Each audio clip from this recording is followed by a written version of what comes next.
দুলিয়াজানত rail লাইনত দুটা অচিনাক্ত মৃতদেহ উদ্ধাৰ। দুলিয়াজানত মাঘ বিহুৰ মাজতে ঘটিলে অঘটন।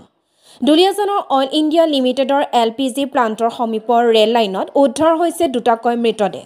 মৃতদেহ দুটা ক্ষত বিক্ষত অৱস্থাত উদ্ধাৰ কৰিছে ৰেলৱে আৰক্ষীয়ে। উদ্ধাৰ হোৱা মৃতদেহ দুটা চিনাক্ত কৰিবলৈ সক্ষম হোৱা নাই ৰেলৱে আৰক্ষীয়ে। তদন্তকাৰী আৰক্ষীয়ে মৃতদেহটো কাষৰে পৰা এখন চাইকেল উদ্ধাৰ কৰা বুলি জানিব পৰা গৈছে। দুজনকৈ ব্যক্তিৰ মৃতদেহ এনেদৰে উদ্ধাৰ হোৱাত সমগ্ৰ অঞ্চলটোতে এক চাঞ্চল্যৰ সৃষ্টি হৈছে। ডিগবৈৰ পৰা বিনন্দ কোঁৱৰৰ ৰিপৰ্ট, অল আছাম নিউজ 30।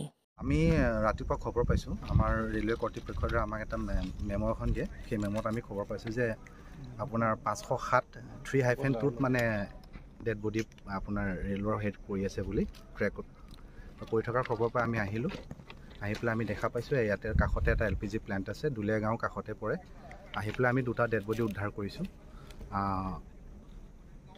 বাকী এতিয়া আমি তেওঁলোকক লৈ এতিয়া আমি তদন্ত আৰম্ভ ৰাখিছোঁ। এতিয়া আমি ইয়াৰ পিছতে আমি আকৌ তেওঁলোকক পষ্টমৰ্টমৰ বাবে লৈ আৰু চিনাক্ত হোৱা নাই।